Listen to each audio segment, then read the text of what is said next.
Bonjour à toutes et bienvenue dans ce nouveau podcast de Femme à part, l'un des derniers podcasts de l'année. Et oui, le jour où vous écouterez ce podcast, nous serons le 24 décembre. Je ne sais même pas si vous allez avoir le temps au milieu de tous vos préparatifs d'écouter ce podcast, mais enfin je le fais, il sera plus court que d'habitude, mais c'était vraiment pour vous faire un petit mot avant cette grande fête de Noël. Déjà je voulais vous remercier pour vos cadeaux, vos cartes, vos dons. Voilà, vous avez été vraiment nombreuses à m'écrire, à me faire des petits et des grands cadeaux, de me faire des dons pour mon blog, etc., pour me soutenir et en guise de joyeux Noël. Donc vraiment, je vous en remercie du fond du cœur. J'essaye d'être à la hauteur de vos attentes, d'être à la hauteur de vos besoins et de vous donner autant de matière possible, d'analyse possible et de guides et de contenu tout simplement qui pourront vous aider, vous guider, vous fortifier dans vos résolutions, vous faire réfléchir à certains sujets. Donc merci infiniment pour tous vos retours positifs et pour vos encouragements. Je suis vraiment très touchée. Donc déjà pour ce Noël, eh bien écoutez, j'espère que vous avez pensé d'abord à votre âme et aux préparatifs un peu plus spirituels, on va dire.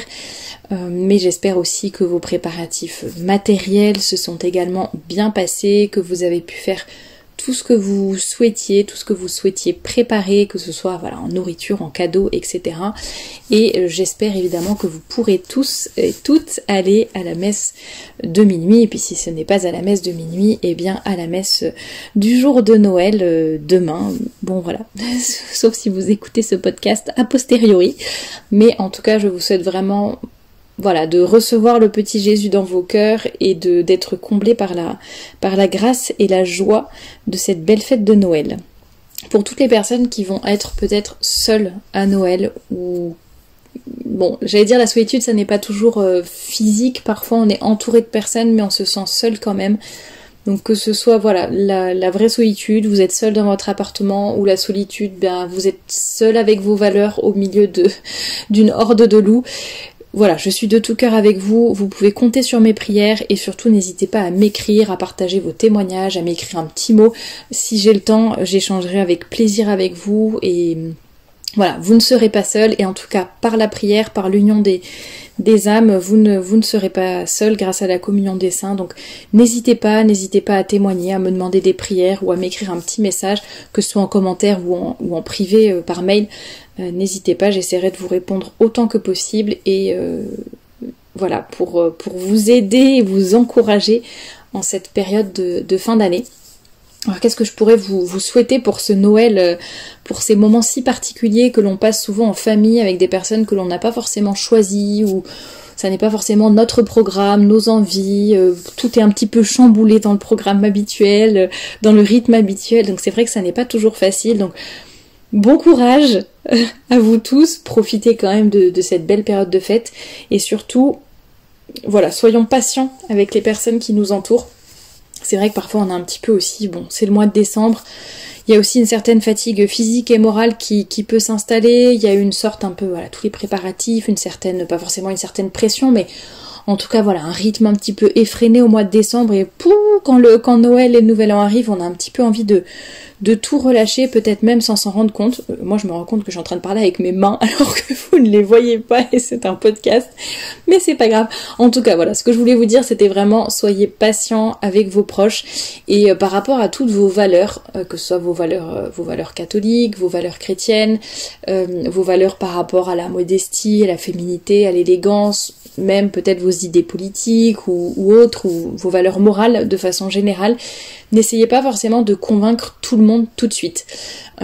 Parfois on a un petit peu tendance à se dire c'est la vérité, il faut l'asséner, la marteler, la faire rentrer dans la tête des gens, ne pas avoir peur de témoigner, ne pas avoir peur de crier la vérité sur tous les toits, etc. Oui et non, c'est-à-dire c'est bravo à vous, si vous êtes dans cet état d'esprit-là, c'est vrai que c'est très bien de vouloir dire les choses plutôt que cacher la vérité ou quoi que ce soit, mais il faut savoir la dire au bon moment et de la bonne façon. Il y a des personnes, si vous leur dites de but en blanc certaines choses la pilule va avoir du mal à passer. Ça ne veut pas dire qu'il faut cacher les choses ni trop les enrober d'ailleurs, mais c'est juste qu'il y a une façon charitable de dire les choses et de faire en sorte que les choses soient bien reçues. Si c'est juste pour débiter par exemple les commandements de Dieu ou les commandements de l'Église et les asséner comme ça en disant aux gens qu'ils vont aller cramer en enfer s'ils ne les respectent pas, oui, c'est peut-être la vérité. Après, est-ce que ça va porter ses fruits de faire comme ça? Je n'en sais rien. Donc même par rapport à la décence, par exemple, voilà. Faisons attention à la manière dont nous disons les choses. Je ne dis pas qu'il ne faut rien dire, loin de là, mais essayons d'être toujours dans la délicatesse, dans l'à-propos, de savoir aussi créer des liens, et de faire passer nos messages de la bonne façon. Et le meilleur exemple, la première façon, de faire passer ces messages, c'est notre exemple. C'est d'être nous-mêmes exemplaires. C'est de nous-mêmes tout faire pour respecter nos propres valeurs, pour être de vraies femmes catholiques, des femmes féminines, de respecter nos propres valeurs, de les mettre en application dans notre vie. Ça va être déjà un énorme exemple et une super façon d'être un témoin. Et si vous avez l'occasion de parler, d'avoir des conversations plus profondes avec certaines personnes, bien sûr, n'hésitez pas, si on vous pose des questions, surtout, répondez, ne vous cachez pas, n'ayez pas peur, n'ayez pas honte, vous faites du bien. Peut-être que les personnes ne vont pas acquiescer à tout de suite, ne vont pas tout comprendre tout de suite, vont peut-être même se moquer, dire que c'est inutile, et puis ça va partir dans des débats, puis vous n'aimez pas les conflits, ça va vous mettre mal à l'aise, peut-être. Mais voilà, tout ça c'est pour la gloire de Dieu, et si vous le faites de la bonne façon, il n'y a aucune raison que les personnes se vexent ou quoi que ce soit, puis l'Esprit Saint fera le reste, ne vous inquiétez pas.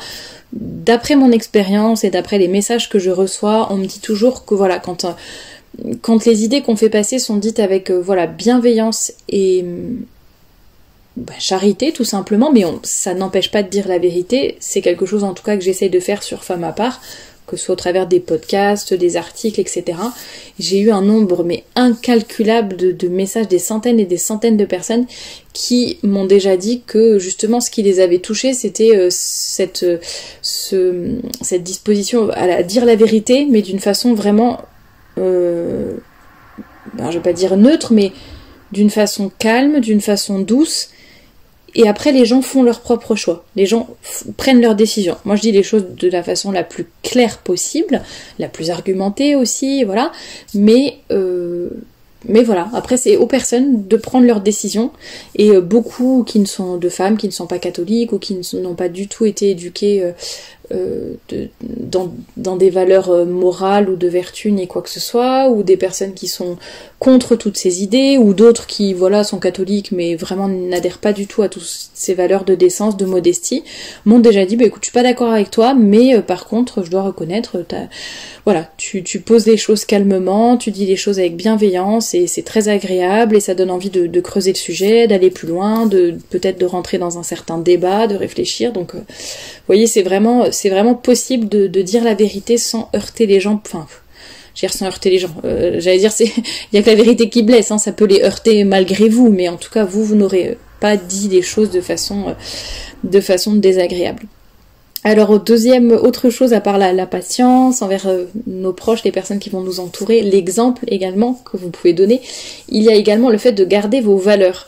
Comme je le disais, il peut y avoir une tendance un petit peu à un relâchement, on a besoin de souffler, ça coïncide aussi avec les vacances scolaires, bon après ça dépend un peu du rythme de chacun, mais c'est vrai qu'on peut être tenté un peu de baisser les bras, de tout abandonner, en plus avec la fatigue, les journées qui sont courtes, ça nous pousse un petit peu sur ce chemin-là. Bien sûr, il faut vous détendre, évidemment, je ne dis pas le contraire, mais même en nous détendant, on peut quand même garder nos valeurs. C'est un temps de fête, de détente, de joie, ça ne signifie pas laisser aller. Vous voyez, la détente, c'est différent du laisser aller. Le laisser aller, on a l'impression qu'on est déjà sur la pente descendante, on a l'impression qu'on est déjà finalement en train de faire des compromis avec des valeurs qui ne sont pas les nôtres.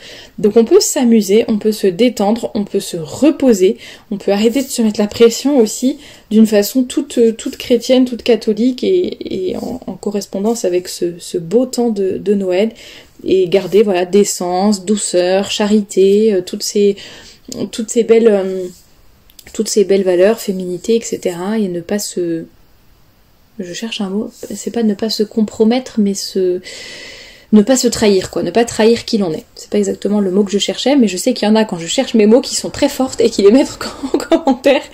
Donc vous pouvez le faire si vous le souhaitez. Autre chose, justement, je viens de parler du fait de savoir se détendre et ne pas se mettre la pression. Je voulais également aborder un avant-dernier point, avant-avant-dernier point, sur le fait d'apprendre aussi à demander de l'aide et accepter de ne pas être... voilà, on ne peut pas être... Pardon pour le bruit, on ne peut pas être à 100% au top en permanence, au taquet. Je pense notamment aux mamans qui ont plusieurs enfants et qui doivent s'occuper de tout, et puis pourquoi pas s'ils reçoivent la famille, ça fait encore plus de monde, enfin qui doivent s'occuper de tout, qui ont beaucoup plus de choses à faire que d'habitude. Voilà, n'hésitez pas à demander de l'aide, à vous reposer un petit peu aussi sur les autres si c'est possible. Voilà, la maison est pas impeccable à 100%, c'est pas grave. Le repas, il n'y a pas 14 plats différents au menu, c'est pas grave du tout. Voilà, essayez de... Voilà, vous faites déjà un travail fabuleux, vous aussi vous avez le droit à des vacances, entre guillemets, même si une maman n'est jamais en vacances. Mais voilà, vous avez le droit aussi de vous détendre, de vous reposer. Et voilà, donc essayez de ne pas vous mettre la pression et dans la mesure du possible de vous faire aider, de faire participer les autres, de requérir un peu de l'aide à droite à gauche, et pour que vous aussi vous passiez de super fêtes. Enfin, choisissez les gens, si vous pouvez, choisissez les gens que vous fréquentez. C'est vrai que c'est pas toujours facile à faire, on n'a pas la famille on ne choisit pas sa famille par exemple. J'en avais déjà parlé dans plusieurs podcasts, des gens dont on s'entoure. Parfois on s'obstine quand je dis fréquenter, c'est voilà, voir certaines personnes, partager des repas avec elles ou des vacances. Voilà, parfois on s'obstine à fréquenter des personnes qui finalement ne partagent rien avec nous, nous mettent mal à l'aise, nous tirent vers le bas, avec qui nous sommes en éternel conflit, des personnes qui vont se moquer de nos valeurs, etc., etc. Alors on ne choisit pas toujours sa famille, on ne va pas non plus tourner le dos à sa famille sans y penser et sans y réfléchir avant, et puis je ne vous dis pas de tourner le dos à toutes les personnes qui ne partagent pas à 100% vos valeurs. J'avais un peu développé ça dans un autre podcast, mais en tout cas, essayons de nous protéger de certaines personnes, ça c'est sûr, et justement de ne pas forcément nous mettre cette pression de dire je dois forcément être avec telle personne, je dois forcément passer 3 jours collé à toute ma famille qui me déteste et se moque de moi, enfin vous voyez.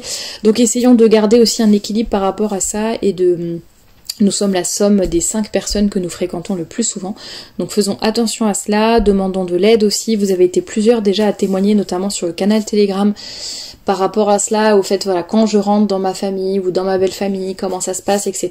Et que souvent le soutien du mari était vraiment très important dans ces moments-là pour garder le cap et ne pas se laisser entraîner ou emporter par un tourbillon un peu négatif ou un cercle vicieux. D'ailleurs, si vous voulez nous rejoindre sur Telegram, n'hésitez pas à cliquer sur le lien qui est juste en dessous de cette vidéo en barre d'infos. Nous sommes bientôt 1000, je crois que nous avons dépassé la barre des 900 il y a quelques jours. Nous allons vers les 1000 abonnés sur Telegram.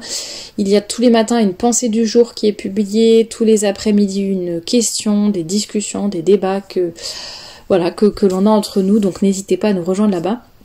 Autre chose que je voulais vous dire, c'est également de prendre le temps de la gratitude. On arrive en fin d'année, c'est le moment, on parle beaucoup des résolutions, mais il faut aussi penser à la gratitude, rendre grâce, remercier le bon Dieu pour tout ce qu'il nous a donné cette année, même les choses les plus simples, mais bon, avoir de quoi manger, avoir un toit sur la tête, être en bonne santé, avoir une famille, ou je ne sais pas, voilà, chacun remercie pour ce qu'il veut, avoir un travail, voilà, remercier pour ce que vous voulez, mais pensons à avoir ces petits moments, voire ces grands moments de recueillement intérieur, hein, vraiment la gratitude, le silence, prendre le temps de se poser, d'avoir des tête à tête, avec le bon Dieu. Et puis surtout, n'oublions pas d'être dans la joie, tout simplement, la joie de la naissance du Christ, la joie de se retrouver, la joie, pourquoi pas des cadeaux, hein, il peut y avoir aussi des joies plus matérielles, c'est sûr, mais voilà, des joies spirituelles, des joies matérielles, et je vous souhaite en tout cas beaucoup de bonheur. Moi, ma résolution, ce sera d'essayer de me reposer, j'ai bien dit essayer, on verra si ça se concrétise, de décrocher un petit peu des réseaux sociaux de Femme à part et voilà, d'essayer de prendre un petit peu de repos. Enfin, de toute façon, je travaille tout le temps pour faire ma part quoi qu'il arrive, mais bon, être peut-être un petit peu moins active pour avoir un peu plus de temps de loisirs justement et de détente. Mais on verra bien si j'arrive à tenir cette résolution. En tout cas, je vous souhaite à toutes et à tous un très joyeux Noël, de bons moments en famille, entre amis, une belle messe de Noël également, et puis regardez, n'hésitez pas à regarder si vous êtes nouveau sur la chaîne, n'hésitez pas déjà à vous abonner et puis à regarder en barre d'infos tous les liens que j'ai mis vers les différents réseaux sociaux et également vers la newsletter qui est envoyée gratuitement tous les dimanches avec du contenu exclusif, donc n'hésitez pas à vous abonner également. Et puis écoutez, je vous dis probablement à l'année prochaine et à très bientôt pour un nouveau podcast.